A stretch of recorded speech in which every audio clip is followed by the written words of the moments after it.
মার কবরটা জড়ায়া দইরা কাঁদে, ডাক দিয়ে বলতেছে, মা ও মা, বাবা নাই, তুমিও চইলা গেলা, মক্কাতে আমি কার কাছে যাব গো মা? আমাকে কে খাওয়ায়া দিবে, কে পড়ায়া দিবে, কে আমার গোসল দিবে? মা, আমার তো মক্কাতে কেউ নাই মা গো। ও মা, যতদিন আমি মোহাম্মদ বাঁচবো ততদিন তোমার কবরটা আমি জড়ায়া দইরা দইরা কান্দা কাটায়া দিতে চাই মা গো, তোমার কবর ছেড়ে আমি যাইতে চাই না। উম্মে আইমান ডাক দিয়া বলে যে আমি শিশু মোহাম্মদকে অনেক কষ্ট করে কবর থেকে তুললাম, মার প্রতি ভালোবাসা, মার প্রতি এত মায়া, এত দরদ, শিশু মোহাম্মদকে আমি নিয়ে আসলাম মক্কায়। 3 মাস পর্যন্ত শিশু মোহাম্মদ চোখের পাতা পর্যন্ত তুলতে পারে না। মাঝে হইল জনমদাতা,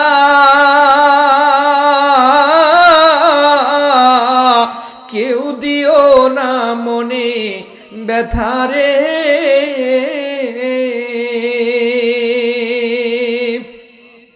মা জননী চির দুঃখিনী, মা জননী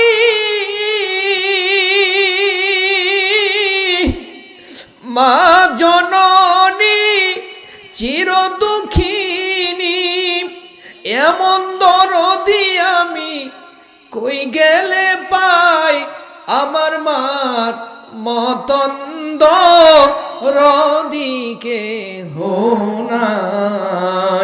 হেলায় হেলায় গেল রে দিন, আমি কি দিয়া সুদ করব রে মায়ের ঋণ, আমি কি দিয়া সুদ করব রে মায়ের ঋণ।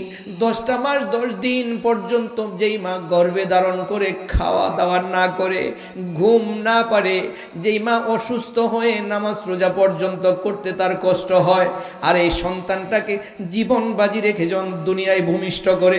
আজকে আমাদের সমাজে ছেলেদের দেখলে বোঝা যায় তারা মাকে ভালোবাসে না, মার কথার উপরে কথা বলে, স্ত্রী ঘরে আসলে মার খবর নেয় না, এমন সন্তান আছে না নাই?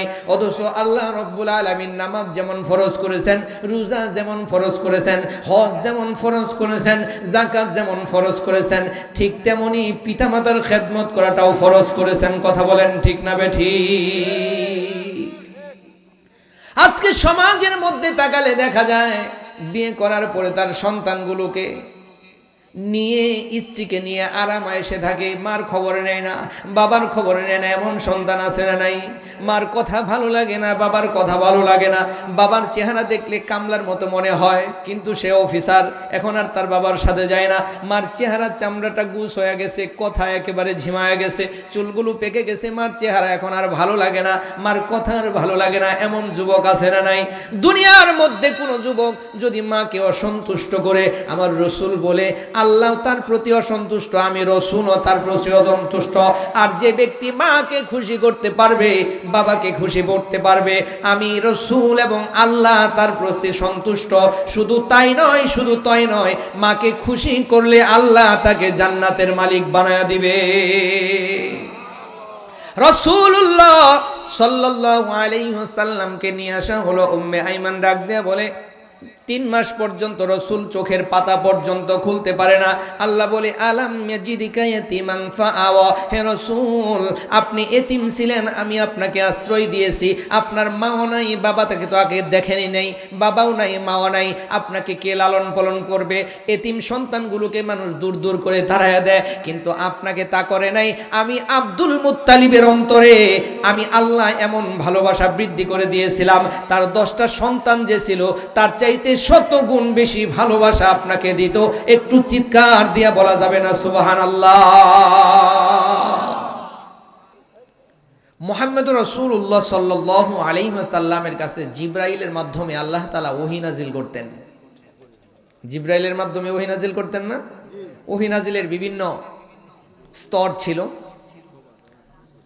অবস্থা ছিল। এর মধ্যে একটা অবস্থা হলো জিব্রাইলের মাধ্যমে আল্লাহ তাআলা মুহাম্মদুর রাসূলুল্লাহ সাল্লাল্লাহু আলাইহি ওয়াসাল্লামের কাছে ওহী নাজিল করতেন। তো রাসূলুল্লাহ সাল্লাল্লাহু আলাইহি ওয়াসাল্লামের কাছে 3 বার ওহী আসা বন্ধ ছিল কয়েকদিনের জন্য। এটা হলো প্রথম দিকে যখন রাসূলুল্লাহ সাল্লাল্লাহু আলাইহি ওয়াসাল্লামের কাছে জিব্রাইল আসতো, ওহী নাজিল হতো, কিছুদিন ওহী নাজিল বন্ধ হয়ে গেল। আবু লাহাবের স্ত্রী, অন্য বর্ণনায় মক্কার কুরাইশেরা, এরা বলতে লাগলো যে মুহাম্মদের কাছে আগে যে শয়তানটা আসতো, বলেন নাউজুবিল্লাহ, মানে ফেরেশতা জিব্রাইল আমিন আসতো, এ আর আসে না। মুহাম্মদ যে আল্লাহর ইবাদত করত, ওই রব, ওই আল্লাহ মুহাম্মদকে ছেড়ে দিয়েছে, মুহাম্মদকে পরিত্যাগ করেছে। নাউজুবিল্লাহ বলবেন না? কি ধরনের কথা, কত শক্ত একটা কথা বলেছে যে মুহাম্মদের কাছে শয়তান আসতো, শয়তান আসে না, আর মুহাম্মদকে আল্লাহ ছেড়ে দিয়েছে। একজন আরেকজনের সাথে বলা বলি করত। রাসূলুল্লাহ সাল্লাল্লাহু আলাইহি ওয়াসাল্লাম ছিলেন মনক্ষুণ্ণ, মনটা বড় খারাপ। আর আল্লাহ তাআলা ওই সময়ে জিব্রাইলের মাধ্যমে সূরাতুদ দুহা নাজিল করে দিলেন। চিৎকার দিয়ে বলেন সুবহানাল্লাহ।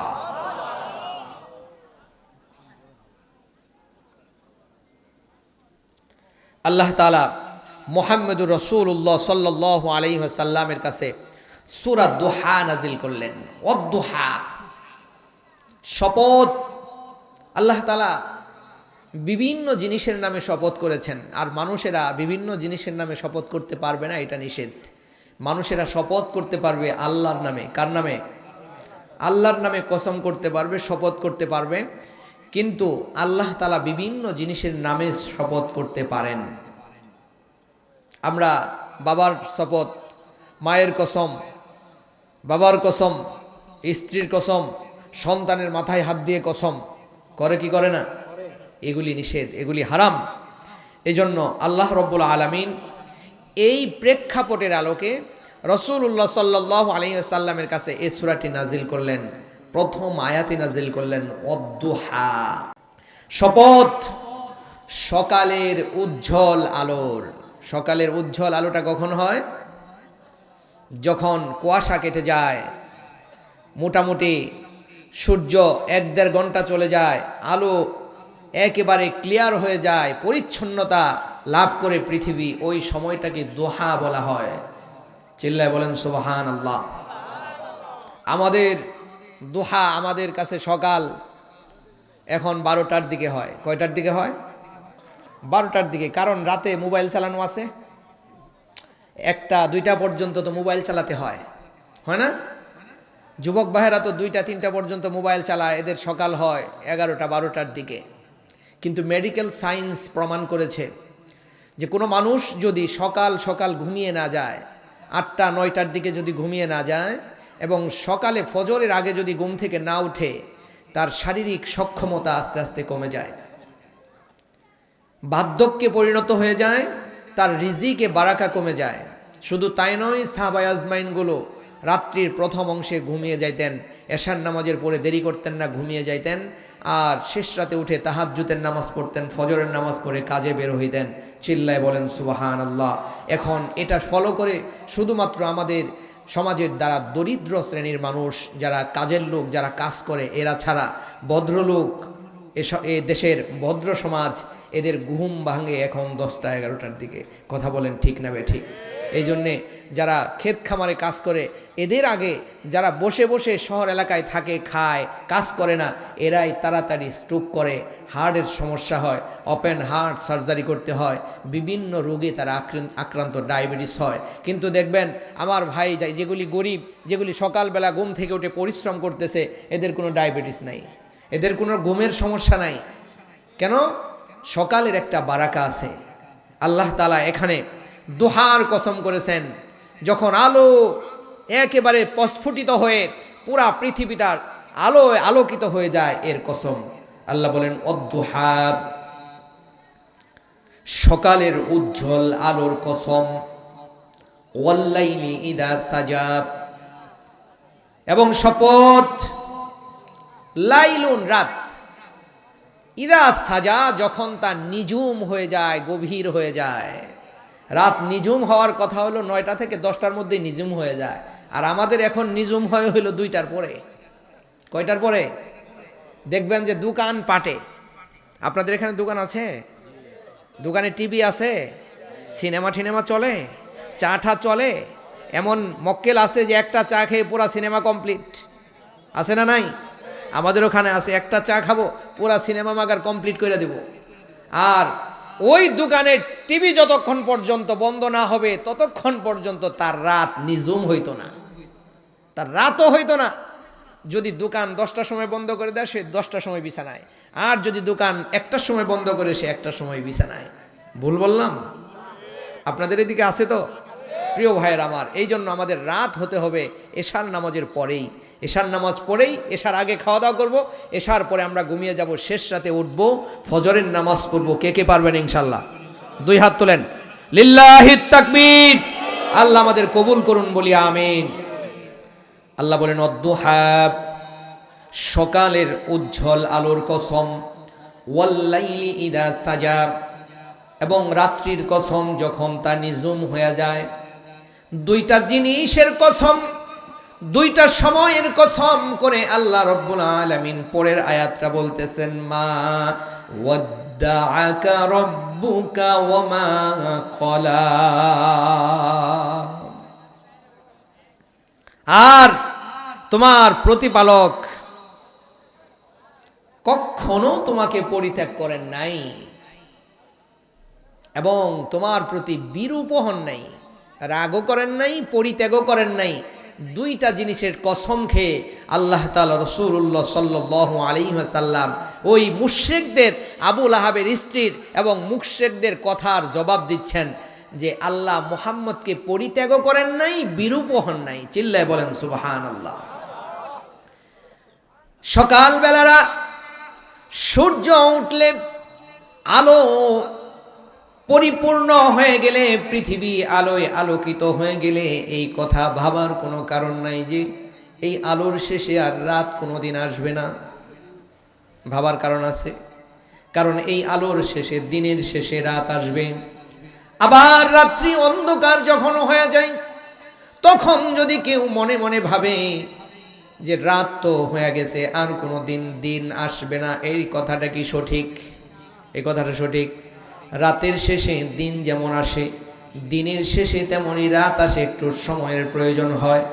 হে মক্কার কাফিরেরা, হে আবু লাহাবের স্ত্রী, তোমরা শুনে রাখো, হে দুনিয়ার মানুষ তোমরা শুনে রাখো, রাতের শেষে যেমন দিন আছে, দিনের শেষে যেমন রাত আছে, একটু সময় লাগে, সময়ের প্রয়োজন হয়।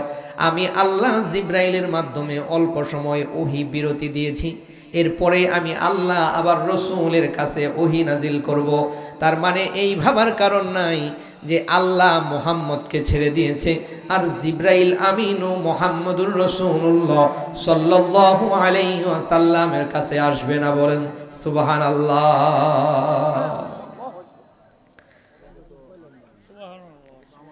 আল্লাহ বলেন, মা ওয়াদ্দাআকা রাব্বুকা ওয়া মা ক্বালা ওয়ালাল আখিরাতু খায়রুল লাকা মিনাল উলা।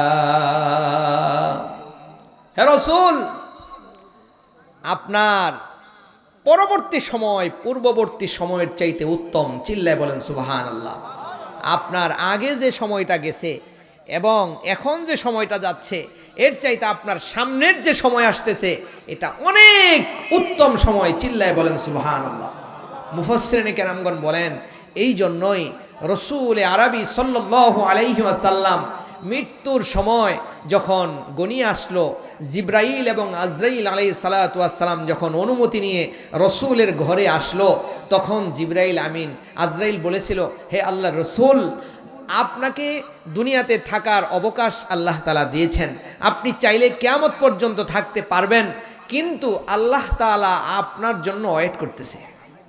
চিল্লায় বলেন সুবহানাল্লাহ। আল্লাহ আপনার জন্য ওয়েট করতেছে, আপনি কি করবেন? রাসূলুল্লাহ সাল্লাল্লাহু আলাইহি সাল্লাম বললেন, জিব্রাইল, আজরাইল যেটা বলল ঠিক। জিব্রাইল বলল, ইয়া রাসূলুল্লাহ, এমনটাই।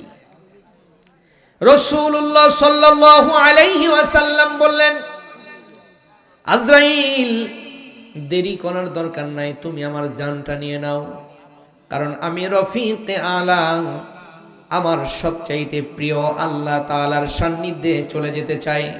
এই দুনিয়ার যত নিয়ামত আছে, স্ত্রী, পুত্র, সন্তান, সবকিছু, ফাতেমা, হাসান, হুসাইন, সাহাবা আজমাইন, ধন সম্পদ, গাড়ি বাড়ি, রাসূলের তো এগুলি কিছুই ছিল না। সাহাবা আজমাইনদের মহাব্বত, উম্মতের মহাব্বত, নাতির মহাব্বত, স্ত্রীর মহাব্বত, এগুলি ছেড়ে, সব কিছু ছেড়ে আল্লাহর ভালোবাসা নেওয়ার জন্য বিশ্বনবী মুহাম্মদুর রাসূলুল্লাহ সাল্লাল্লাহু আলাইহি ওয়াসাল্লাম অবকাশ থাকার পরেও দুনিয়া থেকে তিনি আখিরাতে চলে গিয়েছেন। একটু জবান খুলে বলা যাবে না সুবহানাল্লাহ? আল্লাহ রাব্বুল আলামিন বলেন, ওয়ালাল আখিরাতু খায়রুল লাকা মিনাল উলা ওয়ালা সাওফা ইউতিকা রাব্বুকা ফাতারদা। ওয়ালা সাওফা ইউতিকা রাব্বুকা, খুব সত্বর আপনার রব আপনাকে দান করবেন, ফাতারদা, এবং আপনি তা পেয়ে কি হবেন? সন্তুষ্ট হয়ে যাবেন। রসুলকে কি দান করবেন? রসুল কি সন্তুষ্ট হবেন? মুফাসসিরিনে কেরামগণ বলে, হাদিস নিয়ে আসছে এখানে, রাসূলুল্লাহ সাল্লাল্লাহু আলাইহি ওয়াসাল্লাম ওই পর্যন্ত সন্তুষ্ট হবেন না। রসুল সাহাবীদের বলেন, সাহাবীরা, আমি ওই পর্যন্ত সন্তুষ্ট হব না যেই পর্যন্ত না আমার সমস্ত উম্মতগুলোকে আল্লাহ জাহান্নাম থেকে মুক্তি দিয়ে জান্নাত দান করবেন। চিল্লায়ে বলেন সুবহানাল্লাহ। ওই পর্যন্ত আমি সন্তুষ্ট হব না। আল্লাহ তাকে নিয়ামত দিবেন এবং আল্লাহ সন্তুষ্ট হবেন, রসুল সন্তুষ্ট হবেন। রসুলকে কিয়ামত পর্যন্ত উম্মত দেওয়া হয়েছে সন্তুষ্ট করার জন্য। বলেন সুবহানাল্লাহ। রসুলকে হাউজে কাউসার দেওয়া হয়েছে। সুবহানাল্লাহ বলেন। ঘুমাইছেন? তাহলে সুবহানাল্লাহ আসতে বলেন কে? এরপরে রাসূলুল্লাহ সাল্লাল্লাহু আলাইহি ওয়াসাল্লামকে জান্নাতের চাবি দেওয়া হবে। রসুল ছাড়া জান্নাতে আগে প্রবেশ করার মতো কোনো নবী, কোনো মানুষ দুনিয়াতে নাই। চিল্লায় বলেন সুবহানাল্লাহ। এই জন্য প্রিয় ভাইর আমার, আল্লাহ তাআলা বলেন, ওয়ালা সাওফা ইউতিকা রাব্বুকা ফাতারদা। এরপরে আল্লাহ বলেন, আলাম ইয়াজিদিকা ইয়াতীমান ফাআওয়া। আলাম ইয়াজিদিকা, আমি আপনাকে পেয়েছি এতিম, এতিম অবস্থায় পেয়েছি আপনাকে আমি। এরপরে আমি আল্লাহ রব্বুল আলামিন আপনাকে আশ্রয় দিয়েছি। বলেন সুবহানাল্লাহ। রসুল এতিম কখন থাকলেন, আশ্রয় কখন দিলেন আল্লাহ, এই বিষয়ে আমরা একটু জানবো। হ্যাঁ ইনশাআল্লাহ। হাত তোলেন তো দেখি, একটু জিকির করেন, লা ইলাহা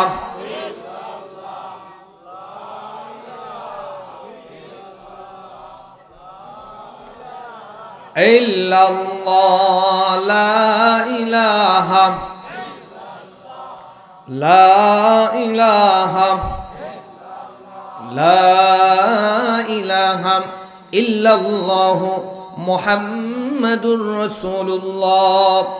আল্লাহ রাব্বুল আলামিন বলেন, আলাম ইয়াজিদিকা ইয়াতীমান ফাআওয়া। হে রাসূল, আমি আপনাকে এতিম হিসেবে পেয়েছি, এরপরে আমি আল্লাহ আশ্রয় দিয়েছি। এখানে মুফাসসিরে কেরামগণ রাসূলুল্লাহ সাল্লাল্লাহু আলাইহি ওয়াসাল্লামের জন্ম নিয়ে কিছু কথা বলেছেন। আপনারা আমার পয়গম্বর মুহাম্মদুর রাসূলুল্লাহ সাল্লাল্লাহু আলাইহি ওয়াসাল্লাম যখন জন্মগ্রহণ করেন, জন্মগ্রহণ এখনো দুনিয়াতে করেন নাই, সবে মাত্র আমিনার গর্ভে চলে আসছেন। তার বাবা আব্দুল্লাহ ব্যবসা বাণিজ্যের জন্য টাকা পয়সা নিয়ে, ধন সম্পদ নিয়ে ব্যবসার জন্য সিরিয়ায় গমন করলেন, শামে গমন করলেন। আর বাড়িতে ফেরা হলো না। রাস্তার মধ্যে ব্যবসায় যাওয়ার সময় তিনি ইন্তেকাল করেন। টাকা পয়সা সব কিছু নিয়ে গেছেন, আমিনার বাড়িতে কিছুই নাই। বিশ্বনবী মুহাম্মদুর রাসূলুল্লাহ সাল্লাল্লাহু আলাইহি ওয়াসাল্লাম তখনও পর্যন্ত দুনিয়াতে আসে নাই।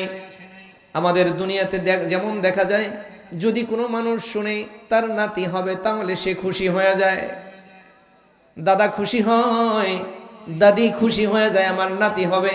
এই খুশির সময় যদি শুনে তার সন্তানটাই দুনিয়া থেকে চলে গেছে, তাহলে আরো খুশি থাকবে। তখন চিন্তা করবে, দাদার বাদ চলে আসবে, চেহারার মধ্যে বাদ চলে আসবে, দাদির চেহারার মধ্যে বাদ চলে আসবে।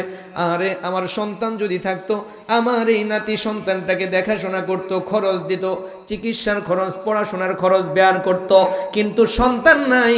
এই নাতিটা হলে তার খরচ বেয়ার করবে কে, বহন করবে কে? এই জন্য চিন্তার ভাঁজ পড়ে যাবে।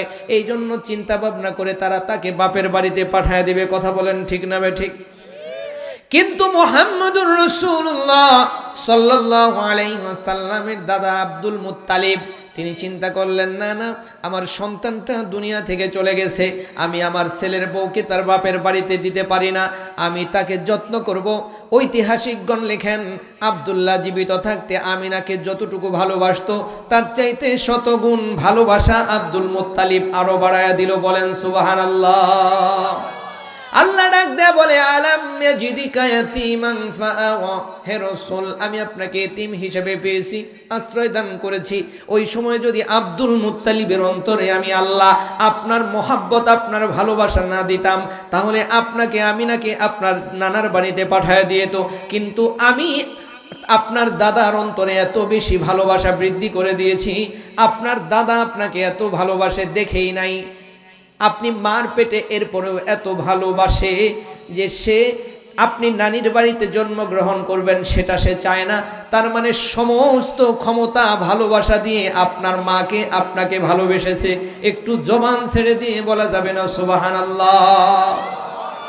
রাসূলুল্লাহ সাল্লাল্লাহু আলাইহি ওয়াসাল্লাম জন্মগ্রহণ করলেন দুনিয়াতে, মা আমিনা তাকে দুধ পান করান।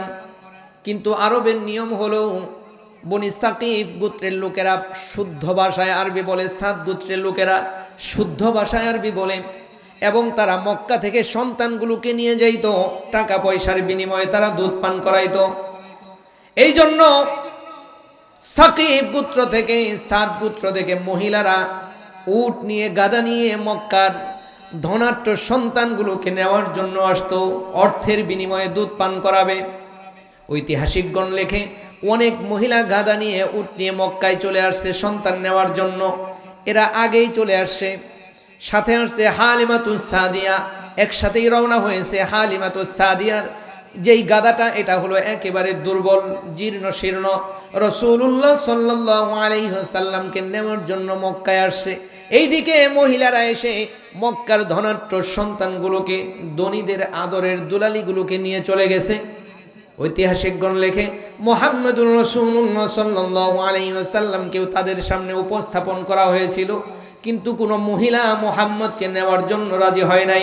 কারণ মুহাম্মদের বাবা নাই, মুহাম্মদের অর্থ নাই, টাকা নাই, পয়সা নাই। মুহাম্মদকে দুধ পান করাইলে তারা বেশি অর্থ করে পাবে না, এই জন্য তারা বড় লোকদের বাচ্চাগুলো নিয়ে চলে গেছে। মুহাম্মদুর রাসূলুল্লাহ সাল্লাল্লাহু আলাইহি ওয়াসাল্লাম রয়ে গেছে, তাকে নেওয়া হয় নাই। হালিমাতুস সাদিয়া সবার শেষে এসে কোনো সন্তান পায় নাই, চলে যাবে। এমন সময় শুনে আব্দুল মুত্তালিবের একটা নাতি আছে, নাম হলো মুহাম্মদ। কারণ আল্লাহ রাব্বুল আলামিন হালিমাতুস সাদিয়ার অন্তরে আপনার আমার পয়গম্বর মুহাম্মদুর রাসূলুল্লাহ সাল্লাল্লাহু আলাইহি ওয়াসাল্লামের ভালোবাসা ঢেলে দিয়েছে। হালিমাতুস সাদিয়া ডাক দিয়ে বলে, আমি যখন ঘরের মধ্যে ঢুকলাম, ঘরের মধ্যে ঢোকার পরে শিশু মুহাম্মদকে যখন আমি কোলে নিলাম, আমার মনে হলো আসমানের পূর্ণিমার চাঁদটা আমি হালিমাতুস সাদিয়ার কোলে চলে আসছে। আল্লাহু আকবার। শুধু তাই নয়, আমার বুকে কোনো দুধ ছিল না, অসুস্থ ছিলাম, একেবারে দুর্বল। কিন্তু শিশু মুহাম্মদুর রাসূলুল্লাহ সাল্লাল্লাহু আলাইহি ওয়াসাল্লামকে কোলে নেওয়ার পরে আল্লাহ রাব্বুল আলামিন আমার স্তনটাকে দুধে ভরায়া দিয়েছে। আল্লাহ ডাক দেয়া বলে, হে রাসূল, আমি তো হালিমাতুস সাদিয়ার অন্তরে আপনার প্রতি ভালোবাসা দিয়েছিলাম, নইলে সমস্ত মহিলারা চলে গেল, হালিমা কেন আপনাকে নেবে? হালিমাও চলে যাইতে পারত, কিন্তু রাসূলের ভালোবাসা, মুহাম্মদের ভালোবাসা আমি তার অন্তরে দিয়েছি। হালিমাতুস সাদিয়া ডাক দেয়া বলে, স্বামী হে, আপনি যাই বলেন আর তাই বলেন, টাকা পয়সা দেখ আর না দেখ, আমি শিশু মুহাম্মদকে না নিয়ে কিন্তু আমার বাসায় আমি ফিরবো না। শিশু মুহাম্মদুর রাসূলুল্লাহ সাল্লাল্লাহু আলাইহি ওয়াসাল্লামকে নিয়ে চলে গেলেন। 5 বছর পর্যন্ত দুধ পান করিয়ে 6 বছর আমিনার কাছে ফেরত দিয়েছে। আমিনা মুহাম্মদুর রাসূলুল্লাহ সাল্লাল্লাহু আলাইহি ওয়াসাল্লামকে ভালোবাসে। নবীজি মার কাছে বলে, মা গো, আমার সাথী ভাইয়েরা বাবাদের কোলে ওঠে, আমার কি বাবা নাই?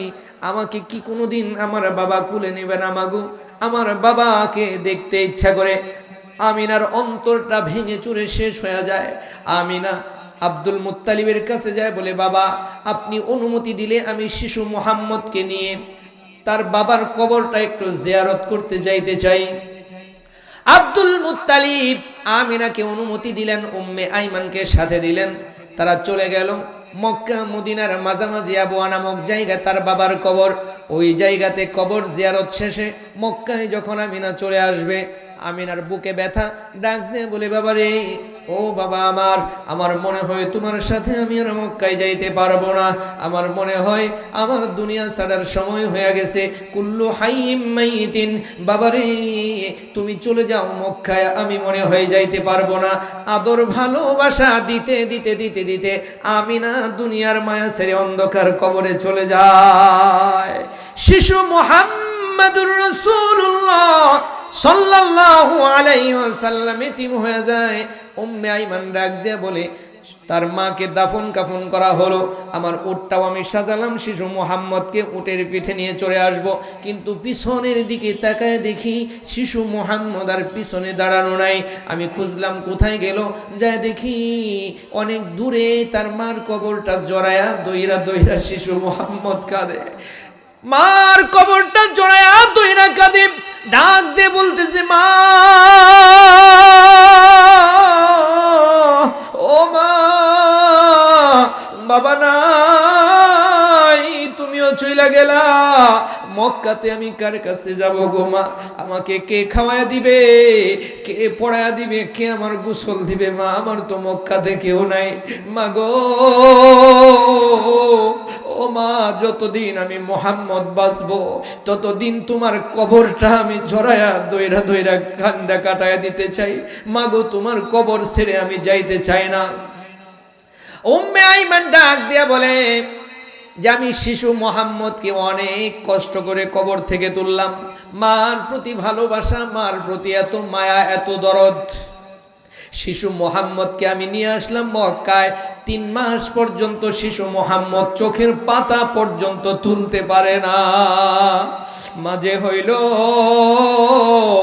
জনমদাতা,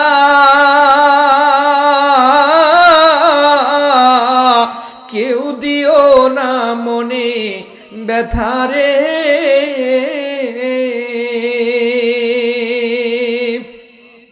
মা জননী চির দুঃখিনী,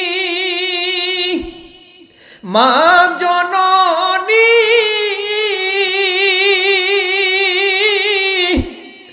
মা জননী চির দুঃখিনী, এমন দরদি আমি কই গেলে পাই, আমার মার মতন দরদিকে হোনাই।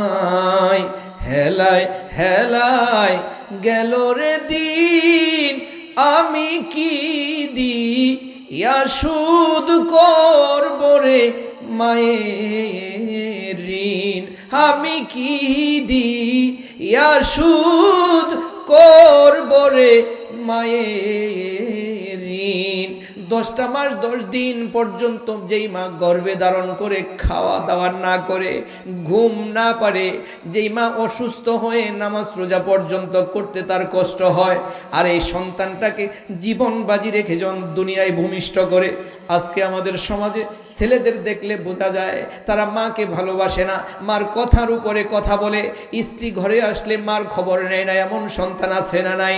অথচ আল্লাহ রব্বুল আলামিন নামাজ যেমন ফরজ করেছেন, রোজা যেমন ফরজ করেছেন, হজ যেমন ফরজ করেছেন, যাকাত যেমন ফরজ করেছেন, ঠিক তেমনি পিতামাতার খেদমত করাটাও ফরজ করেছেন। কথা বলেন ঠিক না বেঠিক? আজকে সমাজের মধ্যে তাকালে দেখা যায় বিয়ে করার পরে তার সন্তানগুলোকে নিয়ে স্ত্রীকে নিয়ে আরাম এসে থাকে, মার খবর নেয় না, বাবার খবর নেয় না। এমন সন্তান আছে না নাই? মার কথা ভালো লাগে না, বাবার কথা ভালো লাগে না। বাবার চেহারা দেখলে কামলার মতো মনে হয়, কিন্তু সে অফিসার, এখন আর তার বাবার সাথে যায় না। মার চেহারার চামড়াটা গুছ হয়ে গেছে, কথা একেবারে ঝিমায় গেছে, চুলগুলো পেকে গেছে, মার চেহারা এখন আর ভালো লাগে না, মার কথা আর ভালো লাগে না। এমন যুবক আছে না নাই? দুনিয়ার মধ্যে কোনো যুবক যদি মাকে অসন্তুষ্ট করে, আমার রসুল বলে আল্লাহ তার প্রতি অসন্তুষ্ট, আমি রসুলও তার প্রতি অসন্তুষ্ট। আর যে ব্যক্তি মাকে খুশি করতে পারবে, বাবাকে খুশি করতে পারবে, আমি রসুল এবং আল্লাহ তার প্রতি সন্তুষ্ট। শুধু তাই নয়, শুধু তাই নয়, মাকে খুশি করলে আল্লাহ তাকে জান্নাতের মালিক বানায়া দিবে।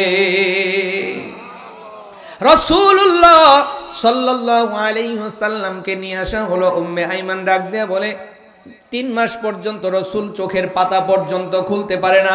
আল্লাহ বলে, আলাম ইয়াজিদিকা ইয়াতীমান ফাআওয়া, হে রসুল আপনি এতিম ছিলেন, আমি আপনাকে আশ্রয় দিয়েছি। আপনার মাও নাই, বাবা তাকে তো আগে দেখেনি নাই, বাবাও নাই, মাও নাই, আপনাকে কে লালন পালন করবে? এতিম সন্তানগুলোকে মানুষ দূর দূর করে তাড়ায়া দেয়, কিন্তু আপনাকে তা করে নাই। আমি আব্দুল মুত্তালিবের অন্তরে আমি আল্লাহ এমন ভালোবাসা বৃদ্ধি করে দিয়েছিলাম, তার 10টা সন্তান যে ছিল তার চাইতে 100 গুণ বেশি ভালোবাসা আপনাকে দিত। একটু চিৎকার দিয়া বলা যাবে না সুবহানাল্লাহ? 8 বছর পর্যন্ত তার দাদা আব্দুল মুত্তালিব তাকে লালন পালন করে, নিজের চেয়ারে বসায়। তিনি ছিলেন কাবার সভাপতি, মুতাওয়াল্লি। তিনি যেখানে বসতেন সেখানে শিশু মুহাম্মদকে বসতে দিতেন। মৃত্যুর কিছুদিন আগে তার সন্তানগুলোকে ডাক দেয়, বলে, সন্তানেরা রে, আমার এতিম নাতিটার দেখাশোনা তোমরা কে করবে? সবাই হাত তোলে। কিন্তু আব্দুল মুত্তালিব, আবু তালিব, তার একজন সন্তান, দরিদ্র সন্তান, টাকা পয়সা বেশি ছিল না, তার কাছে হস্তান্তর করে মুহাম্মদকে তিনি দুনিয়া থেকে চলে যায়।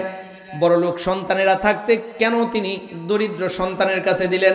ঐতিহাসিকগণ লেখে যে তার দরিদ্র সন্তানের কাছে তার বাতিজা, তার নাতিটাকে দেওয়ার উদ্দেশ্য হলো, সে দরিদ্র হতে পারে কিন্তু তার অন্তরে শতভাগ ভালোবাসা মুহাম্মদের প্রতি আছে। এই জন্য এতিম সন্তান যাদের বাড়িতে আছে, যাদের ঘরে আসে, টাকা পয়সার চাইতে মহাব্বতটা তাদের জন্য জরুরি। কথা বলেন ঠিক না ঠিক? ছোট ছোট বাচ্চা যারা আছে, টাকা পয়সার চাইতে তাদের মহাব্বতটা জরুরি। ভাত দিবেন, পান্তা ভাত আর কাঁচামরিচ, পেঁয়াজ, এরপরে যদি মাথায় হাত দিয়ে কোলে নিয়ে এতিম সন্তানটাকে খাওয়ান, এতিম সন্তানটা খুশি হয়ে যাবে। আর ঠ্যাংনায় যদি ভালো একেবারে স্টার হোটেলে নিয়ে যায়ও খাওয়ান, এরপরেও সন্তানটা খুশি হবে না। বিশ্বনবী মুহাম্মদুর রাসূলুল্লাহ সাল্লাল্লাহু আলাইহি ওয়াসাল্লাম এই জন্য বলে, দুনিয়ার মধ্যে ওই ঘরটা হলো উত্তম যেই ঘরের মধ্যে একজন এতিম সন্তান আছে, কোনো এতিম সন্তান থাকে, আর ওই এতিম সন্তানটাকে সুন্দর করে লালন পালন করা হয়। এতিম সন্তানটা কখনো কষ্ট পায় না। দুনিয়ার মধ্যে উত্তম শ্রেষ্ঠ ঘর হইল ওই ঘর, আর দুনিয়ার মধ্যে নিকৃষ্ট ঘর হইল ওই ঘর যেই ঘরে কোনো এতিম আছে কিন্তু ওই এতিমকে দেখাশোনা করা হয় না, ওই এতিমকে ভালোবাসা হয় না, ওই এতিমকে যত্ন নেওয়া হয় না। বিশ্বনবী মুহাম্মদুর রাসূলুল্লাহ সাল্লাল্লাহু আলাইহি ওয়াসাল্লাম 8 বছর, এবার দাদা আব্দুল মুত্তালিব দুনিয়া থেকে চলে গেল। রসুল বাবাকে দেখে নাই, মাকে ছোট্টকালে হারাইছে। মা বাবার ভালোবাসা যিনি দিয়েছেন দাদা আব্দুল মুত্তালিব, যখন তিনি বুঝা শিখলেন আব্দুল মুত্তালিবের প্রতি ভালোবাসা হয়েছে, ওই সময় আব্দুল মুত্তালিব দুনিয়া থেকে চলে গেলেন।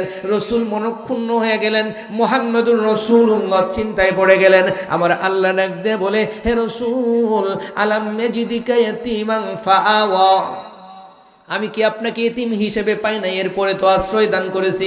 আব্দুল মুত্তালিব চলে যাইতে পারে, আমি আল্লাহ তো চলে যাই নাই। আপনার চাচার অন্তরে আপনার প্রতি শতভাগ ভালোবাসা আমি আল্লাহ সৃষ্টি করে দিয়েছি। আবু তালিব নিজের সন্তানের চাইতে মুহাম্মদুর রাসূলুল্লাহ সাল্লাল্লাহু আলাইহি ওয়াসাল্লামকে বেশি ভালোবাসতো। কারণ হলো সে ছিল এতিম সন্তান, তার নিজের সন্তান আলীর চাইতেও বেশি ভালোবাসতো। বলেন সুবহানাল্লাহ। 1 বছর 2 বছর 3 বছর নয়, তাকে ভালোবেসেছে একেবারে নবুয়ত পাওয়ার পর পর্যন্ত, মৃত্যুর আগ পর্যন্ত মুহাম্মদুর রাসূলুল্লাহ সাল্লাল্লাহু আলাইহি ওয়াসাল্লামকে তিনি জীবনের চাইতে বেশি ভালোবেসেছে। এত ভালোবাসা দিছে। কিন্তু এখানে একটা কথা আপনাদের বলি, এই যে এত ভালোবাসা দিল, নবুয়ত পাওয়ার পরে ইসলাম প্রচার করবে, একদিন কাফেরেরা এসে বলতেছে, হে আবু তালিব, তোমার ভাতিজা যেইভাবে কোরআন তেলাওয়াত শুরু করছে, যেইভাবে মুসলমান বানানো শুরু করছে, ইসলাম প্রচার শুরু করছে, এরে থামাও, যদি না থামাও তাহলে কিন্তু অবস্থা খারাপ হবে। কিন্তু কিছু কয় না। এরপরে একদিন আবু তালিব ডাক দিয়ে বলছে, ভাতিজা মোহাম্মদ, তুমি যা করতেছো এটা কি থামানো যায় না?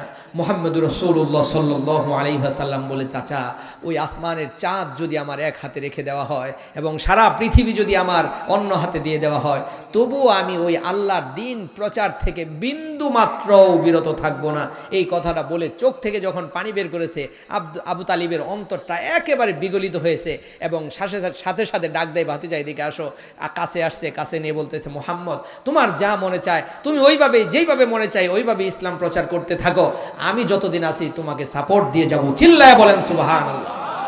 কিন্তু তিনি কালেমা গ্রহণ করে নাই, এই জন্য তিনি জান্নাতে যাইতে পারবে না। তার আদর্শ, রসুলকে ভালোবাসলে, এখানে একটা চিকন কথা শোনেন, রসুলকে ভালোবাসলেই জান্নাতে যাওয়া যাবে না যদি রসুলের আদর্শের সাথে আদর্শের মিল না থাকে।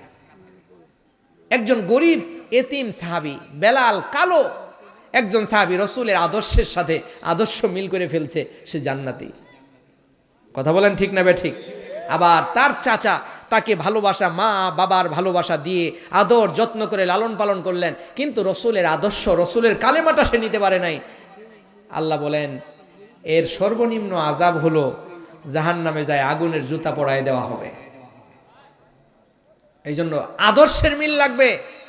এই আদর্শের মিল রসুলের সাথে করতে পারে নাই, ক্ষমতা ছাড়তে পারে নাই, রসুলের আনুগত্য মেনে নিতে পারে নাই, তো কাফেরেরা, বড় বড় কাফেরেরা, যে আমরা যদি রসুলকে মেনে নেই আমাদের মসনদ থাকবে না, আমাদের দল থাকবে না, আমাদের রাজনীতি থাকবে না, আমরা কোনো বিচারের ব্যবস্থা, আমরা সালিশ দরবার করতে পারবো না, আমরা মুডলগিরি করতে পারবো না, আমরা দেশ চালাতে পারবো না। এই জন্যেই কেবল মুহাম্মদুর রাসূলুল্লাহ সাল্লাল্লাহু আলাইহি ওয়াসাল্লামকে আবু লাহাব, উতবা, সাইবা, আবু জেহেল এরা মানে নাই। তাছাড়া তারাও জানতো মুহাম্মদ একজন নবী। কথা বলেন ঠিক না বে ঠিক? মুহাম্মদ রাসূলুল্লাহ সাল্লাল্লাহু আলাইহি ওয়াসাল্লাম যখন কোরআন তেলাওয়াত করতো, তখন তারাও যাইতো, শুনতো এবং বলতো, এগুলি তো মানুষের কথা না, এগুলি আল্লাহর কথা।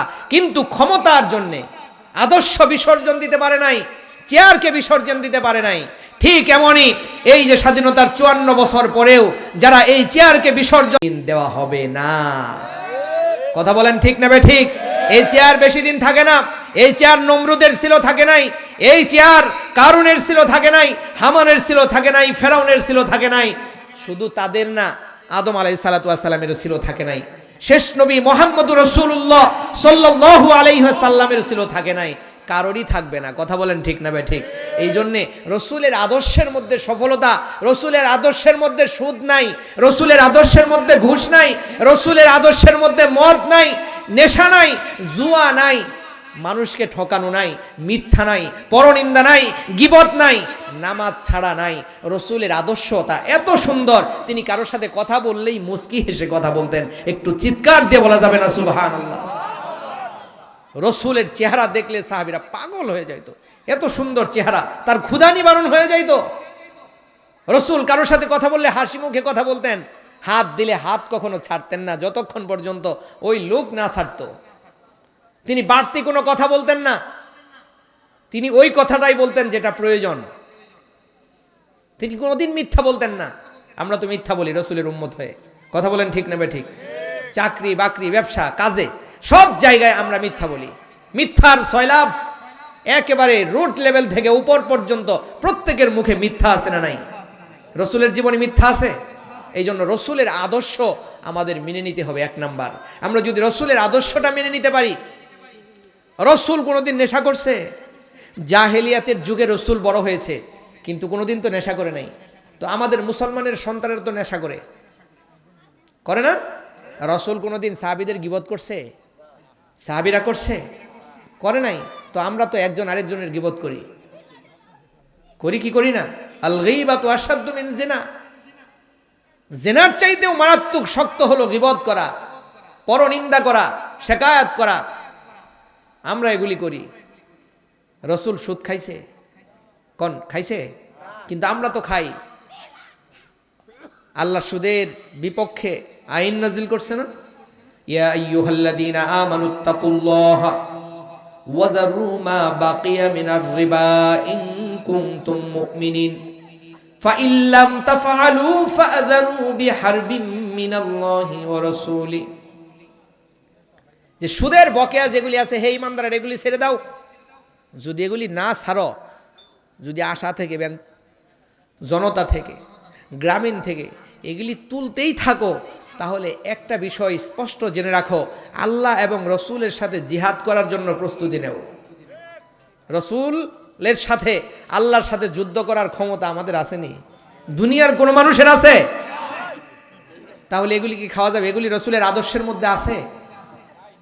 মদ গাঁজা এগুলি আছে? বিড়ি মনে হয় আছে, আর পানের মধ্যে জর্দাও আছে। রসুল পান জর্দা খাইতো, বিড়ি খাইতো? আমরা বিড়িরে তো গুনাই মনে করি না। বিড়ি খাইতেছে, নামাজের আগেও বিড়ি খাইতেছে, এটা গুনাই মনে করি না, মনে হয় যে এটা গুনাহ হয় না। কিন্তু মেডিকেল সায়েন্স বলেছে নেশা জাতীয় যত দ্রব্য আছে এগুলি সবগুলো শরীরের জন্য মৃত্যুর কারণ, আর যেই খাবারটা মৃত্যুর কারণ হয় সেটা স্পষ্ট হারাম। বুঝাইতে পারছি? আমরা এগুলি ছেড়ে দেব ইনশাআল্লাহ। আল্লাহ রাব্বুল আলামিন বলেন, হে রাসূল, আমি আপনাকে এতিম হিসেবে পাইছি, এরপরে এই যে জন্ম থেকে আপনাকে লালন পালন করতেছে, এগুলি কে করতেছে? আল্লাহ। একটু জোরে বলেন কে? আরো জোরে বলেন কে? আমাদের রব কে? আমাদের লালন পালন করেন কে? আমাদের রিজিক দেন কে? আমাদের সুস্থ রাখেন কে? আমাদের এত সুন্দর দেহ দিয়েছেন কে? আমাদের আইনটা দিবেন কে? আমরা কার আইন মানতে চাই? লিল্লাহিত তাকবীর, লিল্লাহিত তাকবীর। আল্লাহর আইন প্রতিষ্ঠিত করার জন্য জান মাল দিয়ে আমরা সহযোগিতা করব ইনশাআল্লাহ। আল্লাহ তাআলা কবুল করুক বলি আমিন। আল্লাহ বলেন ওয়াজাদাকা আইলান ফাআগনা। আগেরটা হলো আলাম ইয়াজিদিকা ইয়াতীমান ফাআওয়া। হে রাসূল, আমি আল্লাহ আপনাকে এতিম হিসেবে পাইছি, তিল তিল করে আপনাকে বড় করছি। আপনাকে যারা ভালোবাসে আমি তাদের অন্তরে আমি আল্লাহ ভালোবাসা দিয়েছি। এক নাম্বার। কয় নাম্বার? 2 নাম্বার হলো ওয়াজাদাকা দাল্লান ফাহাদা। হে রাসূল, আমি আপনাকে অবচেতন পেয়েছি। অবচেতন এখানে পথ হারাও কেউ কেউ নিয়ে আসছে, কিন্তু আমার কাছে অবচেতন ভালো। রসুল কোনোদিন পথ হারা ছিলেন না, আল্লাহ তাআলা শুরু থেকেই তাকে সঠিক পথের সন্ধান দিয়েছেন। অবচেতন পথ সম্পর্কে তিনি অবগত ছিলেন না। আল্লাহ বলেন ওয়াজাদাকা দাল্লান ফাহাদা। হে রাসূল, আমি আপনাকে পেয়েছি পথ হারা, পথ সম্পর্কে অনবহিত। এরপরে আমি আল্লাহ রাব্বুল আলামিন আপনাকে পথ প্রদর্শন করেছি। বিশ্বনবী মুহাম্মদুর রাসূলুল্লাহ সাল্লাল্লাহু আলাইহি ওয়াসাল্লাম ছিলেন অবচেতন, পথ হারা ছিলেন না, পথ হারা না, পথেই ছিলেন, কিন্তু আল্লাহর কোরআন তিনি পান নাই। আইয়ামে জাহিলিয়াতকে মোকাবেলা করার জন্য তিনি 17 বছর বয়সে হিজবুল ফুজুল প্রতিষ্ঠিত করেছিলেন। কথা বলেন ঠিক না বেঠিক? 23 বছর পর্যন্ত এই যুব সংগঠন দিয়ে তিনি চেষ্টা করেছেন আরব থেকে অন্ধকার দূর করা যায় কিনা, কিন্তু 23 বছর চেষ্টা করার পরে আরব থেকে তিনি একটা অন্ধকারের কাজও দূর করতে পারেন নাই। এই জন্য তিনি ব্যর্থ হয়ে গেলেন। ব্যর্থ হয়ে ছেড়ে দিলেন? না, ছেড়ে দেন নাই। এরপরে তিনি হেরা গুহায় ধ্যানমগ্ন থাকলেন, যেন তিনি এমন কোনো বিষয় পান যেটা দিয়ে এই অন্ধকার যুগটাকে আলোয় আলোকিত করা যায়। ওই যুগে কি আলো ছিল না? সূর্য উঠতো না? কিন্তু অন্ধকার কেন বলা হয়? অন্ধকার কেন? নিজের সন্তানগুলোকে জীবন্ত পুঁতে ফেলতো। মেয়ে সন্তান হলে তাদের কাছে একটা বিষয় ছিল যে মানুষ তাকে খারাপ বলবে। এই জন্যে এই মেয়ে সন্তানের বাবা হিসাবে মেয়েকে দাফন করত। মা বাবা সন্তান সবাই মিলে উলঙ্গ হয়ে মদ খাইত, মারামারি করত, কাটাকাটি করত। সমাজের মধ্যে যে সবচেয়ে বড় খুনি ছিল তার মর্যাদা সবচেয়ে বেশি ছিল। তার মর্যাদা সবচেয়ে বেশি ছিল। আমাদের কিছুদিন আগেও আমরা দেখেছি যে সবচেয়ে বেশি শয়তানি করছে, সরকার তারে সবচেয়ে উপরের চেয়ারটা দিছে। ঠিক আসতে বললেন কেন, ভয় পান? যে সবচেয়ে বেশি দুর্নীতিগ্রস্ত তাকে সবচেয়ে মন্ত্রীর পদটা দিছে। হজের বিপক্ষে কথা কয়, মুসলমানদের বিপক্ষে কথা কয়, কোরআনের বিপক্ষে কথা কয়, অথচ তারে মন্ত্রী বানাইছে। এরকম হয়েছে কি হয় নাই? তো ওই যুগে এরকম ছিল, জাহিলিয়াতের যুগে, যে সবচেয়ে বেশি খুন করত এর মর্যাদা সমাজে সবচেয়ে বেশি ছিল। এটা কোন সমাজ, যে সমাজে মদ, গাঁজা, মেয়েদের সাথে উলঙ্গ বেহায়াপনা এগুলি স্বাভাবিক বিষয় ছিল, ওই সমাজে কোনো আলো ছিল না। মানুষ বলা হতো, কিন্তু আসলে মানুষ ছিল না। তারা ছোট্ট বিষয় নিয়ে বছরের পর বছর মারামারি করত। রসুল হিলফুল ফুজুলের মাধ্যমে এটা সংশোধনের চেষ্টা করেছে, কিন্তু করতে পারে নাই। এরপরে হেরা গুহায় যখন ধ্যানমগ্ন হলেন, জিব্রাইলের মাধ্যমে আল্লাহ তাআলা রাসূলুল্লাহ সাল্লাল্লাহু আলাইহি ওয়াসাল্লামের কাছে পাঠালেন, ইকরা বিসমি রাব্বিকাল্লাযী খলাক, পড়ুন আপনার সেই প্রভুর নামে যিনি আপনাকে সৃষ্টি করেছেন। বিশ্বনবী মুহাম্মদুর রাসূলুল্লাহ সাল্লাল্লাহু আলাইহি ওয়াসাল্লামের কাছে আয়াত নাজিল হয়ে গেল। এইবার রাসূলুল্লাহ সাল্লাল্লাহু আলাইহি ওয়াসাল্লাম ধারাবাহিকভাবে যখন আয়াত নাজিল হতে শুরু করলো, তিনি দাওয়াত দেওয়া শুরু করলেন। এরপরে কোরআন নাজিলের পরে 23 বছর যে তিনি সফলতা পেয়েছেন, এই সফলতা পুরা মক্কায় না, সারা দুনিয়া অন্ধকার থেকে আলোর দিশা পেয়েছে। আলোর দিশা পেয়েছে কি দিয়ে? কোরআন দিয়ে। এই জন্য আল্লাহ বলেন, ওয়াজাদাকা দাল্লান ফাহাদা, হে রাসূল আমি আল্লাহ আপনাকে পথ হারা পেয়েছি, কিন্তু পথের সন্ধান আমি দিয়েছি। 2 নাম্বার। 3 নাম্বার হলো ওয়াজাদাকা আইলান ফাআগনা, হে রাসূল আমি আপনাকে নিঃস্ব অবস্থায় পেয়েছি, এরপরে আপনাকে আমি আল্লাহ অভাব মুক্ত করেছি। বলেন সুবহানাল্লাহ। রাসূলের টাকা পয়সা ছিল নি অনেক, মৃত্যুর সময় তার ঘরে কুপি জ্বালানোর মতো কোনো পয়সা ছিল না, তেল ছিল না। মুফাসসিরিনে কেরামগণ এখানে হযরত খাদিজাতুল কুবরার বিয়ের ঘটনাটা নিয়ে আসছে। কেন? রাসূলুল্লাহ সাল্লাল্লাহু আলাইহি ওয়াসাল্লামের বয়স 25, তিনি খাদিজাতুল কুবরার ব্যবসা দেখাশোনা করার জন্য, খাদিজার একজন জিএম দরকার, বিশ্বস্ত ব্যবসায়িক পার্টনার দরকার। এই জন্য তিনি সার্কুলার দিলেন, রাসূলুল্লাহ সাল্লাল্লাহু আলাইহি ওয়াসাল্লামকে তিনি পেয়ে গেলেন, রাসূলকে নিয়ে তিনি বাণিজ্যে পাঠাইলেন ব্যবসার জন্য, সাথে আরেকজন দাসী পাঠায়া দিলেন, তাকে তার বিষয়ে পর্যবেক্ষণ করার জন্য পাঠায়া দিলেন। মাইসারা নামক একজন মহিলা, সে এসে খাদিজাতুল কুবরাকে বলল, খাদিজা মুহাম্মদের যা কিছু আমি দেখলাম, আচার আচরণ থেকে শুরু করে সব কিছু একেবারে নাম্বার 1। খাদিজাতুল কুবরার অন্তরে আল্লাহ ভালোবাসা সৃষ্টি করে দিয়েছে, কারণ খাদিজা অন্তরে ভালোবাসা দিয়েছে রসুলকে অভাব মুক্ত করার জন্যে। মুফাসসিরিনে কেরামগণ বলে, খাদিজাতুল কুবরা রাসূলুল্লাহ সাল্লাল্লাহু আলাইহি ওয়াসাল্লামকে পাওয়ার জন্য অস্থির হয়ে যায়, কারণ এর আগে মক্কার মধ্যে বড় বড় সর্দারেরা তাকে বিয়ের প্রস্তাব দিয়েছিল, কিন্তু তিনি এগুলি কাউকে এলাও করেন নাই। এর আগেও তিনি 2 জন স্বামী অতিবাহিত করেছে, এরপরে তিনি নিয়তি করেছিলেন আর বিয়ে করবেন না, কিন্তু মুহাম্মদুর রাসূলুল্লাহ সাল্লাল্লাহু আলাইহি ওয়াসাল্লামকে পাওয়ার বাসনা তার মনের মধ্যে আল্লাহ উদয় করে দিয়েছিল। তার বন্ধু নাফিসার মাধ্যমে, বান্ধবী নাফিসার মাধ্যমে রাসূলুল্লাহ সাল্লাল্লাহু আলাইহি ওয়াসাল্লামকে প্রস্তাব দিলেন। রাসূল বললেন, আমি রাজি আছি, তবে আমি সরাসরি রাজি না, আমার চাচা যদি রাজি থাকে তাহলে আমি রাজি। চিল্লায় বলেন সুবহানাল্লাহ। কারণ আমার চাচা আমাকে লালন পালন করেছে। এই যুগের সন্তানেরা বিয়ে করে নিজের বিয়ে নিজে করে, মারেও জানায় না, বাবারেও জানায় না, এরকম সন্তান আছে না নাই? ওই জাহিলিয়াতের যুগেও আপনার আমার পয়গাম্বর মুহাম্মদুর রাসূলুল্লাহ সাল্লাল্লাহু আলাইহি সাল্লাম তার চাচাকে মূল্যায়ন করেছে, বলেছে আমার চাচা যেই ফয়সালা দিবে সেটাই। এরপরে চাচা ফয়সালা দিল, বিয়ে হয়ে গেল। আল্লাহ বলতেছেন, হে রাসূল আমি আপনাকে অভাব মুক্ত করেছি। একদিন খাদিজাতুল কুবরা, আমার সময় সংক্ষিপ্ত আমি শেষ করে দেব, খাদিজাতুল কুবরা লোকজন, আলহামদুলিল্লাহ রসমানপুর যুব সমাজের উদ্যোগে আয়োজিত আজকের এই প্রথম বার্ষিক ইসলামী মহাসম্মেলনের যিনি প্রধান আকর্ষণ, শেষ করি, এটা শেষ করতে হবে তো। এটা আমি তো, আমার তো আলোচনার চাইতে সময় বেশি নিছি, আমি বেশি নিছি না? প্রিয় ভাইয়ের আমার, আল্লাহ তাআলা বলেন যে হে রাসূল আমি আপনাকে অভাব মুক্ত করে দিয়েছি। চিল্লায় বলেন সুবহানাল্লাহ। খাদিজাতুল কুবরার কাছে লোকজন বলতেছে, এই খাদিজা, তোমার তো এমন একটা দরিদ্র ছেলেকে বিয়ে করা উচিত হয়নি, বড় বড় লিডাররে তুমি বিয়ে করতে পারতা। খাদিজাতুল কুবরা সবাইকে দাওয়াত দিলেন, নিয়ে আসলেন, এরপরে খাবারের আয়োজন করছে, খাবার দিবে, খাবে। তখন তিনি বলতেছেন, এই আপনাদের কাছে আমার দুইটা প্রশ্ন। কই কি বলেন? কই এই মক্কার মধ্যে সবচাইতে উত্তম বংশের নাম কি বলেন তো?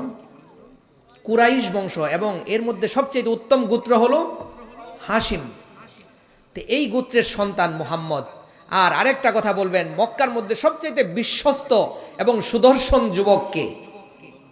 আল আমিন মুহাম্মদুর রাসূলুল্লাহ সাল্লাল্লাহু আলাইহি সাল্লাম বলতেছেন। তাহলে আপনারা বলতেছেন তার কিছু নাই, তার অর্থ নাই, কিন্তু আপনাদের সাক্ষী রেখে আমি খাদিজাতুল কুবরার যত সম্পত্তি আছে সব কিছু আমি এখন থেকে মুহাম্মদের কাছে হস্তান্তর করে দিলাম। একটু চিৎকার দিয়ে বলবেন সুবহানাল্লাহ। আপনাদের আরো কোনো প্রশ্ন আছে? আল্লাহ ওই কথাটাই বলতেছেন, ওয়াজাদাকা আইলান ফাআগনা। হে রাসূল, আপনি তো অভাবগ্রস্ত ছিলেন, আমি আল্লাহ খাদিজার মাধ্যমে আপনাকে অভাব দূর করে দিয়েছি, বড়লোক বানিয়ে দিয়েছি। চিল্লায় বলেন সুবহানাল্লাহ। এই তিনটা আদেশ। এক নম্বর আদেশ কি করলো? এতিম হিসেবে পেয়েছি, আশ্রয় দিয়েছি আমি আল্লাহ। দুই নাম্বার, পথ হারা হিসেবে পেয়েছি, পথের সন্ধান দিয়েছি আমি আল্লাহ। রসুল বানাইছি, শ্রেষ্ঠ রসুল। পৃথিবীর মধ্যে সম্মান আপনাকে বেশি দিয়েছি, কিয়ামত পর্যন্ত আপনার গুণগান পৃথিবীতে চলবে। আপনার প্রতি দরুদ পড়লে আমি আল্লাহ আসমান থেকে 10 বার রহমত দিব, এই কথাও আমি বলেছি। হে রসুল, এরপরে আমি আপনাকে অভাবগ্রস্ত অবস্থায় পেয়েছি, আমি অভাব মোচন করে দিয়েছি। এখন তিনটা আদেশ আপনাকে আমি করি, এই তিনটা আদেশ মানবেন। এক নাম্বার হলো ফাআম্মাল ইয়াতীমা ফালা তাকহার। ফাআম্মাল ইয়াতীমা ফালা তাকহার, আপনি কিন্তু এতিমের প্রতি কঠোর হবেন না। এতিম যারা সমাজের মধ্যে থাকবে, কোনো চাচা যদি, কোনো চাচি যদি লালন পালন করেন, এতিমের প্রতি কঠোর হওয়া যাবে না। কোনো ভাই যদি লালন পালন করেন, এতিমের প্রতি কঠোর হওয়া যাবে না। রসুলকে বলে দেওয়ার মাধ্যমে কিয়ামত পর্যন্ত সমস্ত মানুষদেরকে বলে দিয়েছেন, তোমরা কখনোই এতিমদের প্রতি কঠোর হবে না। সমাজে এতিম থাকলে তাকে ধাক্কা দিয়ে দূরে সরায় দেওয়া হয়, তার বাবা নাই, তার কথার কোনো মূল্যায়ন হয় না, তাকে দেখাশোনা করা হয় না। কিন্তু না না, সমাজের জন্য, মানুষের জন্য এটা জরুরি, এতিমকে সহযোগিতা করা, এতিমকে ভালোবাসা। কথা বলেন ঠিক না বে ঠিক? এক নাম্বার।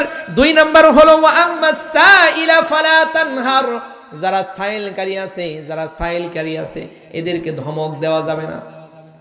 কি দেওয়া যাবে না? তাড়ায়া দেওয়া যাবে না, ধমক দেওয়া যাবে না। তানহার, ধমক দিবেন না। ভিক্ষুকে চাইছে, ওর শরীরের স্বাস্থ্য ভালো, সব কিছু ভালো, আপনি পারলে 10টা টাকা দিবেন, পারলে 5টা টাকা দিবেন, না পারলে মাপ চাবেন যে আল্লাহর রাস্তায় মাপ চাই, আপনি চলে যান, পরে দেবো নি ইনশাল্লাহ, এই কথা বলবেন। ঠিক আছে? বলবেন না যে আপনি শক্তি আছে, ভিক্ষা করেন কেন, কাজ করেন না কেন, অমুক করেন না কেন, তমুক করেন না কেন, এগুলি বলবেন না, এগুলি বলা নিষেধ। আপনি ফকিরকে, এতিমকে, ওই ফকিরকে, অসহায়কে যখন দান করবেন, অনেক গুনাহ করে ফেলছেন আপনি, আল্লাহ আপনার প্রতি রাগ, আপনি ভাবতেছেন আল্লাহ রাগ করছে, আপনি পকেট থেকে বেশি পরিমাণে টাকা গরিবদের মাঝে দান করবেন, আল্লাহ তাআলা আপনার গুনাহগুলো মাফ করে দেবে।